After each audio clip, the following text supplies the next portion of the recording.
একটি শান্ত গ্রামে থাকত বাবলু নামের এক কৌতূহলী ছেলে। বাবলুর স্বপ্ন ছিল একদিন সে কিছু আবিষ্কার করে পুরো গ্রামকে চমকে দেবে। একদিন বাজারে গিয়ে সে কিনে আনল বিশাল আকারের ২৫০ ওয়াটের একটি বাল্ব। বাল্বটা এত বড় আর ভারী ছিল যে সবাই দেখে অবাক হয়ে গেল। বাড়ি ফিরে বাবলু তার রোবট বন্ধু টুনটুনকে বলল, আজ রাত থেকে আমার ঘরটা শহরের মতো ঝলমলে হবে।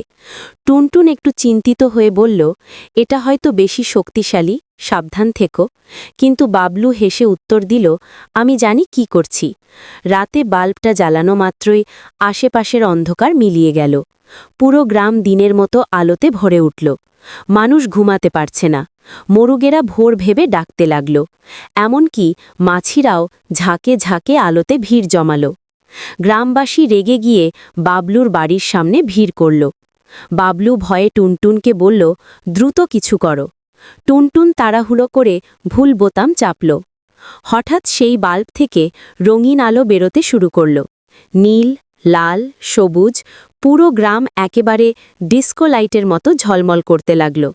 গ্রামবাসী প্রথমে অবাক হলেও কিছুক্ষণ পর হাসতে হাসতে নাচতে শুরু করল। বাচ্চারা দৌড়াদৌড়ি করল, বড়রা গানের তালে নাচল। বিরক্তির বদলে সবাই আনন্দে মেতে উঠল।